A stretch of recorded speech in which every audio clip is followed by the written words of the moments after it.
Hey, welcome to the second course video for the song Hate Myself from NF and his album The Search. I'm musically malnourished, and you're on my journey to go deep and wide in discovering new music and artists. In these videos, we do a deep dive into the lyrics and meaning behind the music. So let's get in, see what's going on with this song.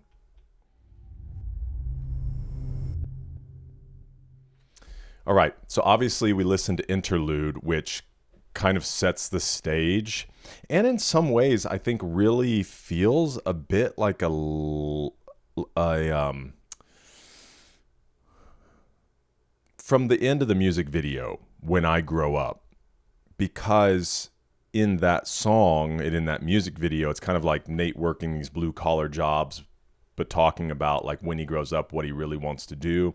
It ends with him on stage with a crowd, but at the end of the show, he goes backstage to the bathroom, and it's like, the noise and the hype is all worn off, and he's cleaning the smile off his face. And it's kind of this solemn moment. And for me, I feel like it really portrayed what he then shares in the interlude about being at the biggest moment. A song's gone off the charts. His tour is sold out. And yet it felt like the most depressing moment for him, because I think he had this realization that he thought this was going to be the happiest moment of my life, and yet he felt empty, as in, like, if this is it, like, I'm in trouble. And it sent him spiraling into this depression, which is so sad.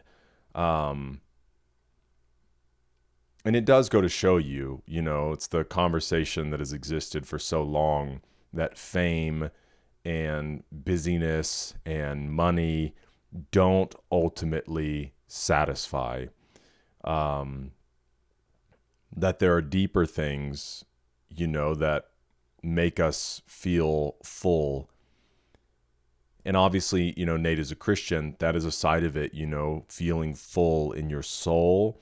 And then obviously you have the relationships and things like that. And the hard part is, it's like, sometimes you have both of those things, and you can find yourselves in these dark periods of trying to work through. And that obviously seems where Nate is, because he does have family life, he does have faith, and yet finds himself still struggling with the content of this song, Hating Myself. So let's check it out. On Hate Myself, NF lets out some of his deepest thoughts, which resonate as he ends the chorus with, "And I wish I could help, but it's hard when I hate myself." His fans simply want to know more about him and help him become happy, but Nate doesn't understand why, since he can't see his life in a positive light.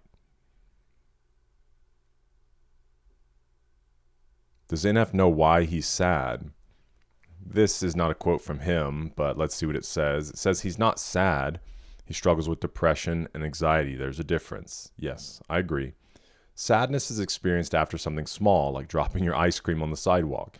Its biggest difference is it is temporary and requires a little bit of time and a little effort, if any, to overcome. On the other hand, depression is an overarching emotion and mental state that is similar to sadness, but lingers long after, and is usually brought upon by a traumatizing experience. There are several psychological issues it creates in the process. In Nate's case, it was the death of his mother due to an overdose, as well as physical, emotional abuse from her boyfriend that caused him to go into a depression. He still deals with the repercussions. Also, having millions of fans watching him gives him anxiety, which doesn't help his depression improve. Okay. Let's get into the content. All right, chorus. "I don't see you like I should. You look so misunderstood," which obviously this is a conversation with himself.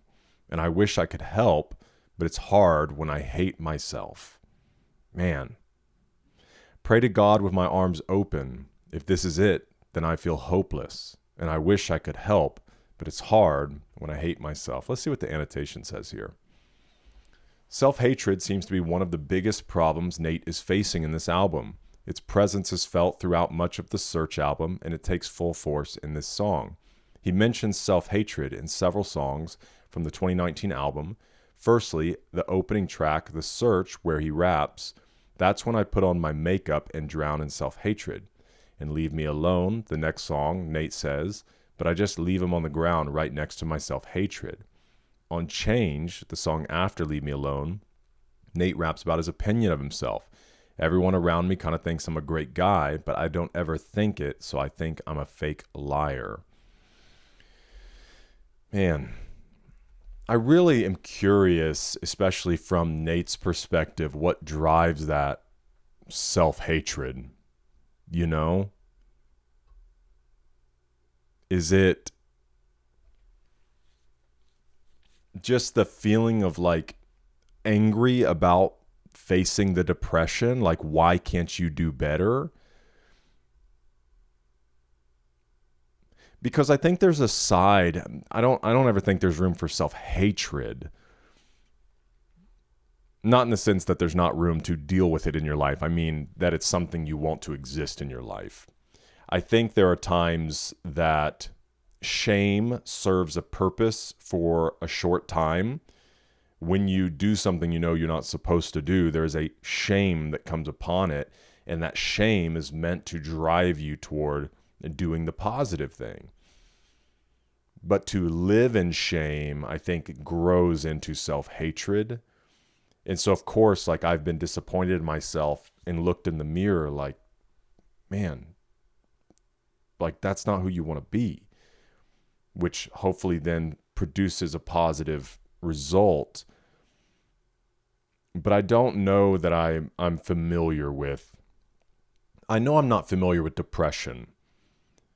I have definitely been in some hard places before and felt a lingering sadness or lack of motivation.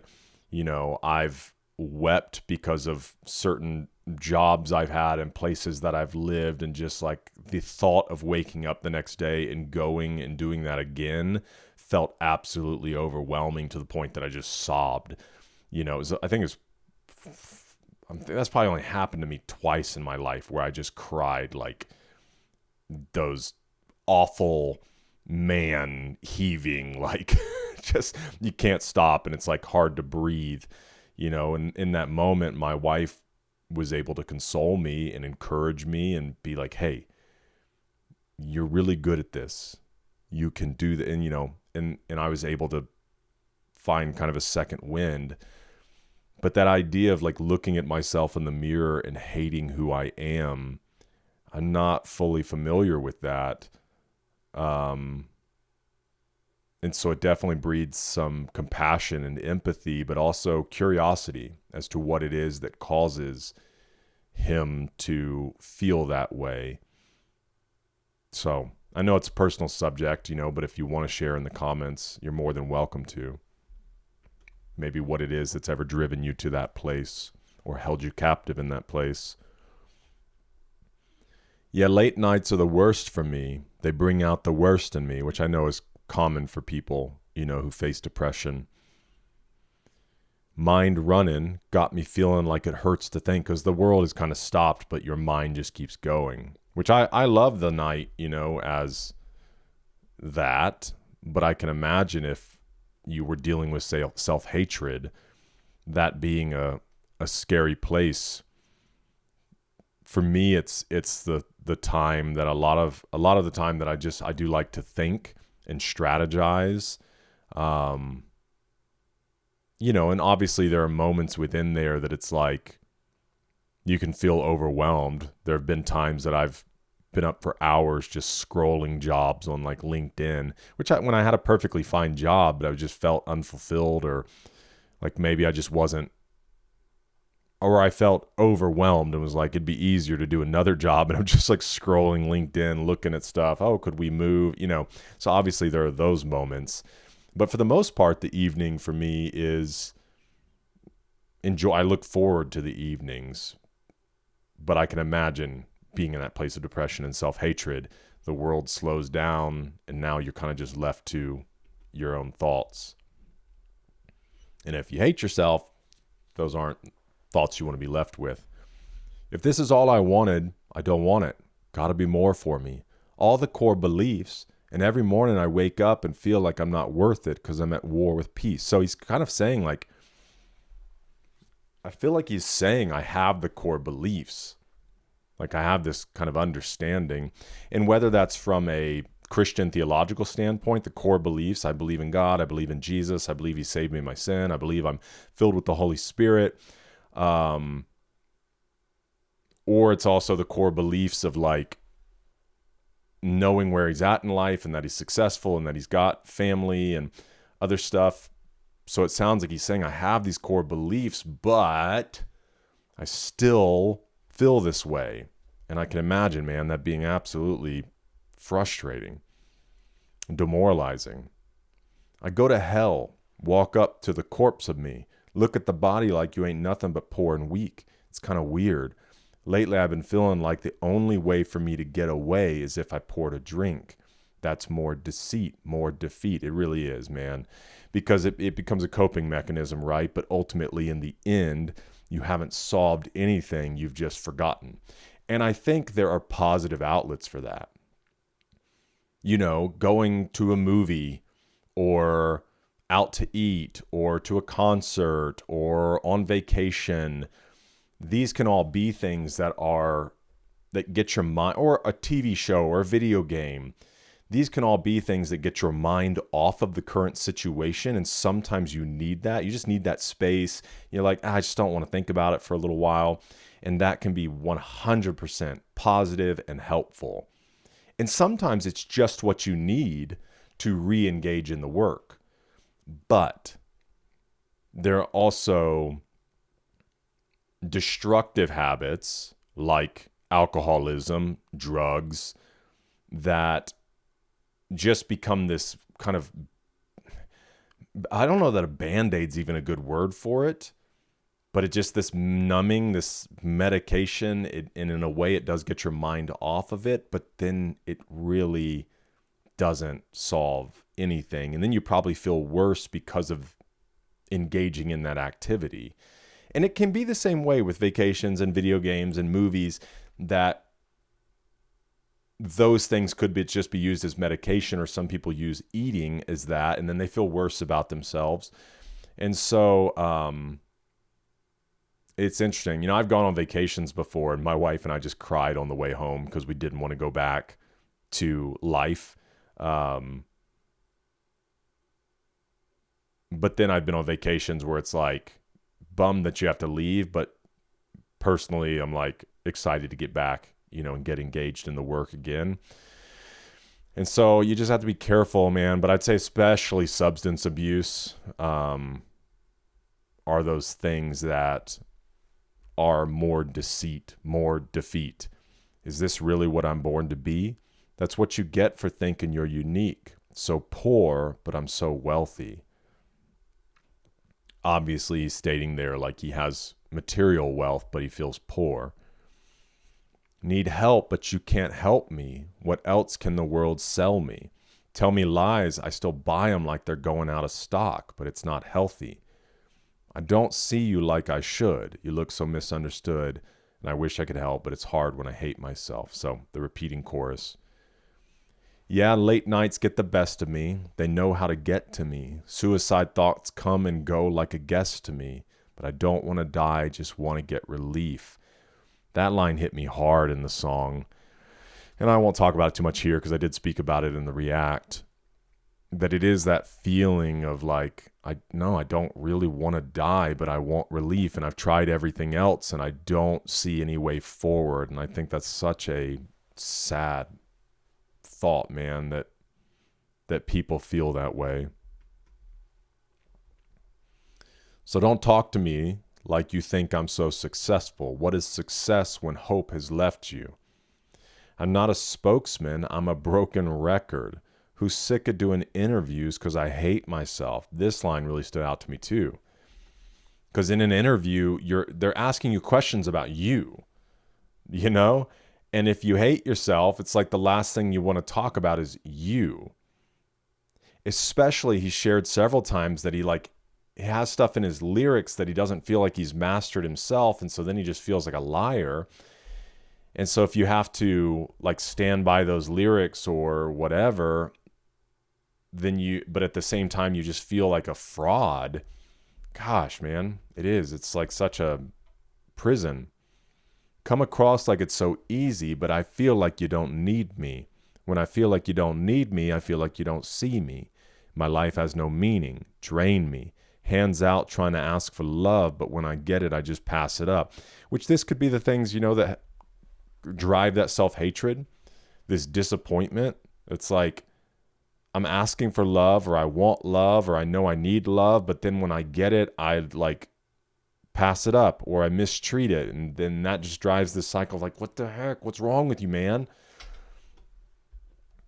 Throw it away and think about it later. Digging through the trash for drugs. Wish I could give you what you needed, but I can't.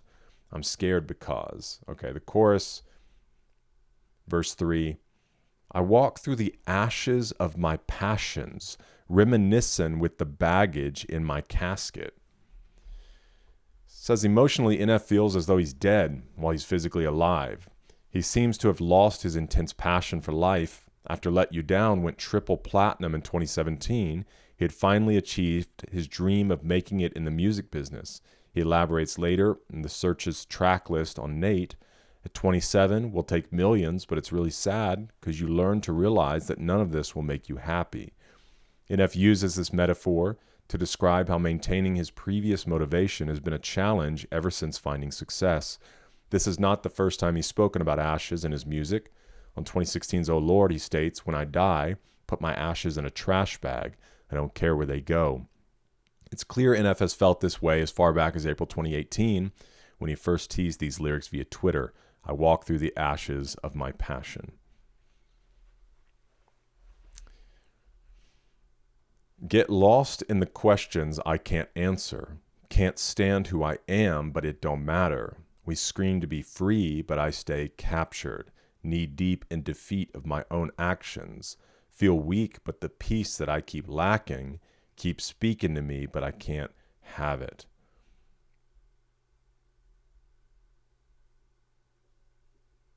All right, and then we have repeating lines through the end. Oh, man. I guess my heart and my prayer for you is that when you look in the mirror, man, listen, I wish I had hair. I'm okay with my bald. Well, it's not totally bald right now. Got them Thanos lines. Look at that. But even when I decided to shave my head, it was because my hair was thinning out and I was growing out long hair at the time, which is something I always wanted to do. And then I did it. And then I was like, what the heck is this, man? It's like, you got like the strands just going up there. And I wasn't happy with that. But then I was like, all right, I'm going to shave my head. And so, of course, I think there will always be times that we look in the mirror and maybe, I wish I wore my retainers. Look at that, dude. Look at this tooth, just like about to make a break for it. And so I think we'll always have to deal with things. We're going to feel like, I wish I was more this, or I wish I was more patient, or I wish I didn't forget that. And those are things that we're always going to have to manage, right? But ultimately, when you look in the mirror, my hope for you is you can be proud of the person looking back at you, that your life is full. And a big part of that in my life has been my relationship with the Lord. Like, all credit to Jesus. He's always given me guidance. He's given me a foundation to stand on. He's been the encouragement I've needed, and he's surrounded me with, just a great wife and just giving me wisdom. I would say that's the main thing. It's the thing I've cried out for my whole life, is I need wisdom. And James says that if any of you lacks wisdom, let him ask of God, and he'll give it. He wants you to walk in wisdom, and that wisdom, I think, has bled over into emotional intelligence, into decision-making, into toward my marriage and how I interact with my wife, and trying to walk in humility, but also boldness, how I've parented and guided my children, and all the different things, man. So I will say he has been the foundation of all of that, and his word has been the guidance for me. but then I've had to put it into practice. I've had to forgive myself. I've had to do the hard work, and I will continue to do it till the day I die. And I hope that you can find a way to engage in that as well and be able to be proud of the person that's in the mirror. And that's my hope and prayer for Nate, as well, that he does find that place of peace. And even though it's a lifelong battle of, perfect balance is a bit of a myth. Balance is always an adjustment one way or the other. And, but in the midst of that journey and that balancing, that you would find a place of peace and joy. So let me know your thoughts in the comments. Thanks for being with me. I hope to see you in the next one. We're eating good.